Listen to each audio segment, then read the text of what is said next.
Today, we're doing a deep dive into some sources that really capture the full spectrum of the trucking world right now. Yeah, they really do. I mean, we're seeing everything from these incredible personal achievements and fast-track career starts to um, massive corporate instability. And unfortunately, some tragic safety failures too. It Yeah, really is a study in contrast. it is. So to make sense of all this, we're going to apply the lens of life as a trucker. They've been helping drivers since 2008. And our whole mission here is to look at these extremes, the highs, the lows, and pull out the practical knowledge that helps you. The listener. Exactly. Yeah. The knowledge that helps you be more prepared, get more respect, and just be more in control of your own future in what can be a wildly unpredictable environment. That's the word right there. Control. Mm-hmm. The industry has these huge, often uncontrollable forces, financial swings, the constant pressure from dispatch. Always. So our goal is to find lessons that let you manage your time and your career leverage for yourself. Not just for the next shipper or the next one. Exactly. Okay, so let's get into it. We really have to start with a serious story, a reminder of the immediate high stakes every single time a driver is on the road. We're talking about that tragic I-24 hit and run. Near the Georgia-Tennessee line, yeah. Uh, This story is just heartbreaking. It shows you how incredibly vulnerable you are when you're stopped on the side of the road.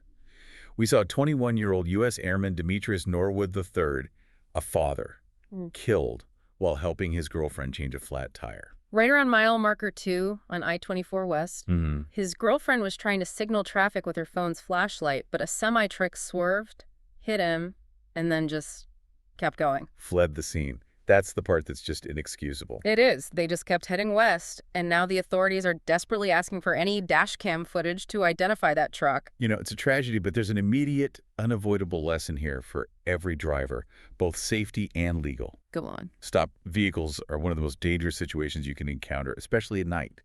You have to slow down, you have to give them a ton of space, Yeah. and just be on maximum alert. Right. But the accountability part is just as critical. For that driver, fleeing a fatal scene, I mean, that's a career-ending, life-altering decision. Oh, absolutely. And it instantly damages the public's trust in all professional drivers.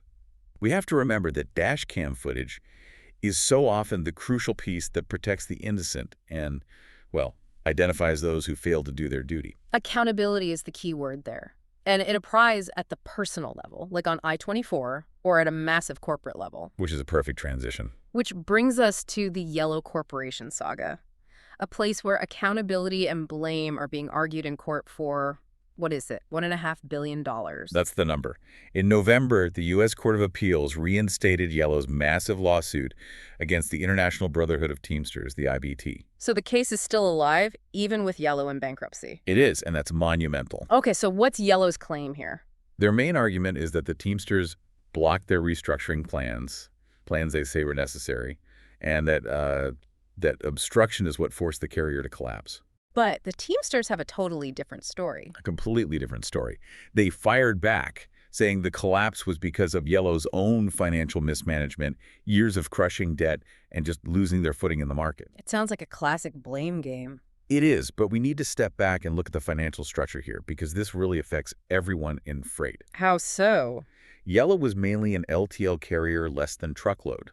They consolidate smaller shipments, and the profit margins in LTL have been getting tighter and tighter for years. But that doesn't explain the whole collapse. No. The real monster under the bed here is the pension withdrawal liability. It's about $6.5 billion. Wow, $6.5 billion. Okay, where does a number like that even come from, and why should a driver listening right now care about it? So that liability, it's tied to what are called multi-employer plans. It's not like a 401k or a single company's pension. These plans pool money from lots of companies, like Yellow, all across the industry. So when a giant player like Yellow goes bankrupt, they leave this huge hole, this unfunded liability. And the federal government often has to step in to cover it. So the taxpayer is basically subsidizing the failure. Precisely. And that's why this lawsuit matters so much. The outcome, I mean, whether Yellow wins or the IBT wins, it sets a huge precedent. If Yellow wins. It weakens union leverage in any future restructuring deals across the whole freight sector.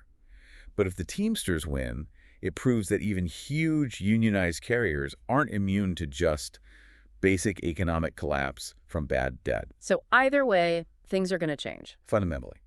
Job security, retirement, contract negotiations for every driver at a union carrier, it's all on the table. That's the core takeaway then. These huge legal battles, they're not just happening in a boardroom somewhere, they directly affect your job stability. And the strength of the contract you're working under. Right. Okay, let's pivot from all that instability to future readiness. Good idea.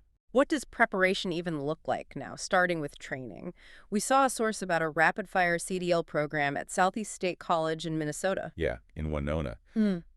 This program's pretty interesting. It's an intensive 8-week course, and they're reporting a 100% job placement rate for their graduates. 100% is a big claim. It is, but what really stands out to me is their focus on upfront clarity.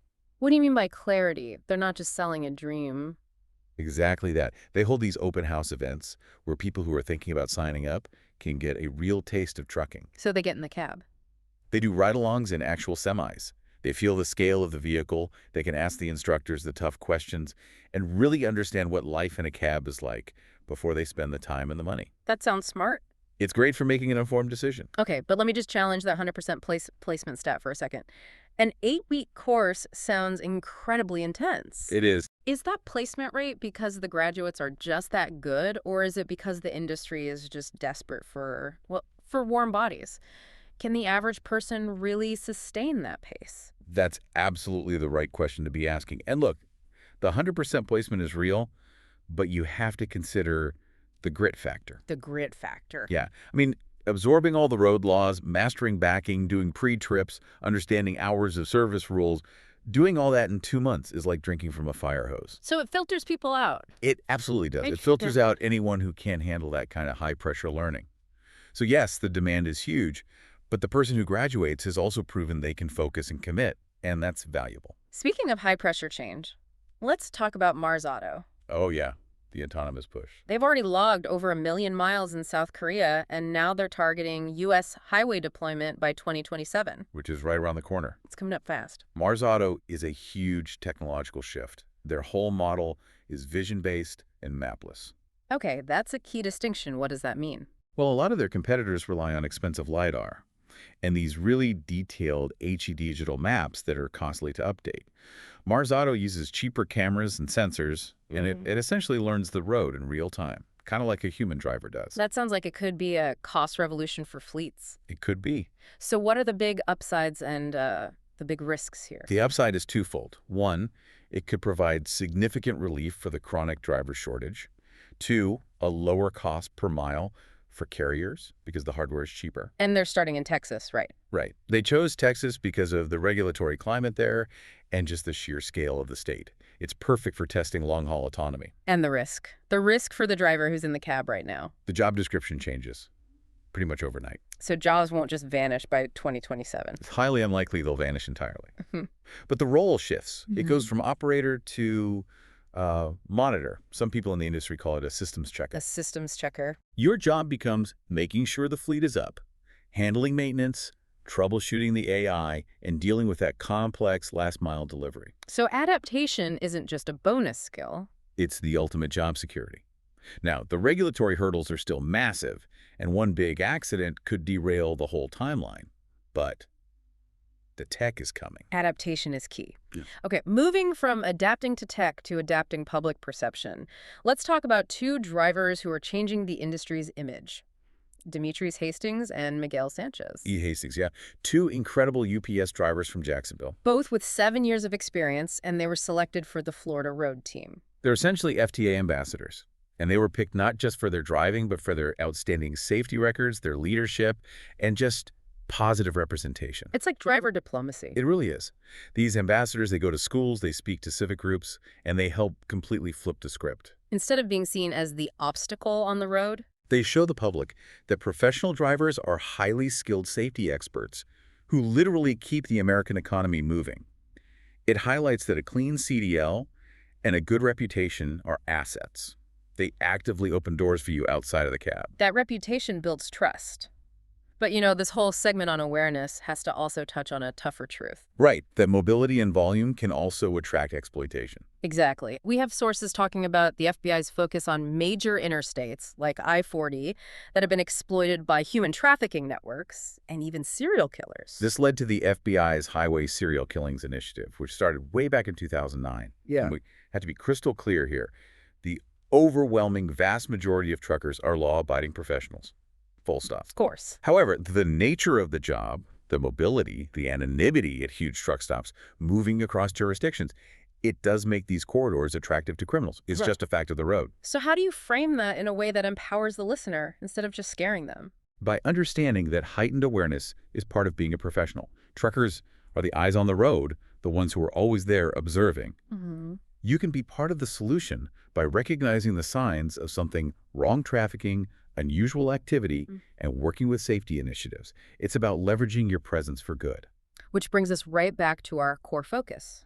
Driver agency, gaining control. Yep. We've covered huge risks to your stability, the collapse of a legacy carrier like Yellow, freight volatility, the coming wave of automation from Mars Auto. If the industry is this unpredictable, how does an individual driver actually gain control? It comes down to recognizing that your most important asset is your off-duty time and your expertise. Things you actually own. Exactly. You can't control a $6.5 billion pension liability or if your company's being mismanaged.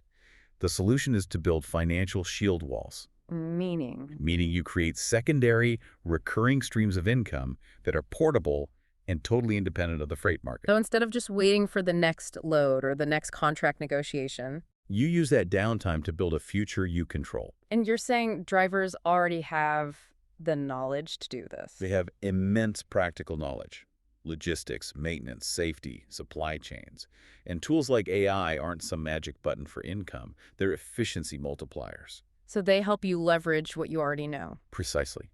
They let a driver turn their safety knowledge into digital content or build a niche advisory service or sell related products. And they automate the boring administrative side of it Which shields you from the downturns. and gives you a path to retirement on your terms, not the industry's terms. That is the most critical use of your off-duty time. That's a fundamental shift in how you view your career. It's not just a job dependent on freight.